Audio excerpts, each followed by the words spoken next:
Hey guys, and welcome to Some Talks. Welcome to Chelsea Transfer Update. Let's start off with the first news, which is the brilliant news for me, one of the best news of the day. Now, Bakayoko is in London. Now, Matt Law, the Chelsea journalist, have been saying that there have been problems before with the Bakayoko medical because Bakayoko had some problem in his knees. Now he's sorted out and Chelsea will complete his medical and the announcement will be soon. Now, Bakayoko has been in London. Now, if you look at Bakayoko's recent Instagram post, he is in an airport. Now, if you didn't know, Bakayoko was in Nice, in France, in a wedding of his family friend. Now, the only flight left Nice today, only private flight that left Nice today was the Bakayoko one, and that arrived in London. So, which kind of explains that Bakayoko is in London right now, and he could be announced as a Chelsea player in next couple of days, even next couple of hours maybe. Who knows? Who knows? I'm 90% sure that Bakayoko is in London right now, completing his medical for Chelsea, and he will be announced soon as a Chelsea player.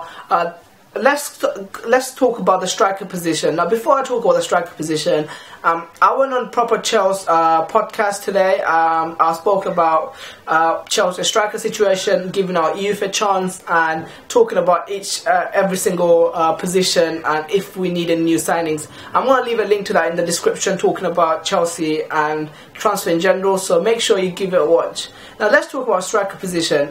According to reports, Conte doesn't want Chelsea to spend 80 to 90 million for Alvaro Morata. The reason being that Conte doesn't think that Morata is good enough to be priced at 80 to 90 million.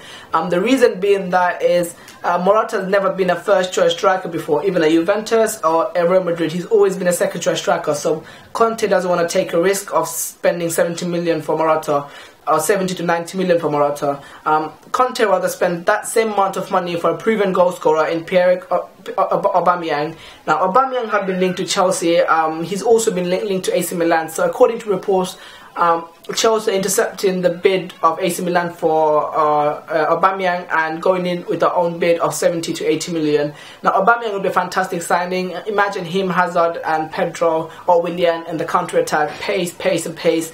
This will be brilliant if Aubameyang comes to Chelsea. But Morata, I can still say happening, but not Conte's determined not to pay over 70 million because it's a massive risk for signing someone like Alvaro Morata. Now, listen, I still think we're going to sign Morata over Aubameyang because the reports, Sky Sports are reporting that Conte's first choice is Morata, but he doesn't want to spend more than 70 million. If you have to spend 70 million or more than that, he'd rather spend it on Aubameyang than Morata.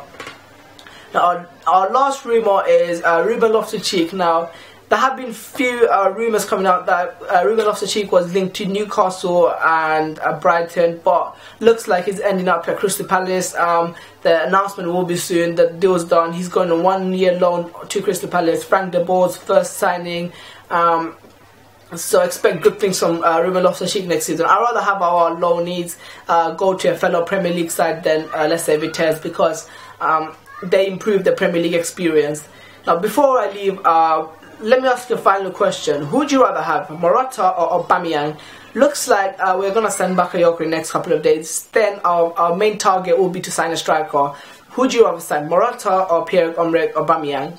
Now, thank you guys for listening. Before I finish this, I do live stream every day around 11. We do just talk about Chelsea transfers. Mostly I just answer your questions.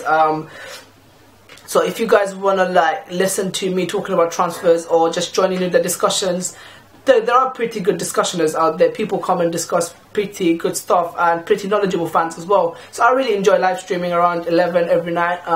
If you guys want to come and join, feel free to do that. Thank you guys for listening, and goodbye.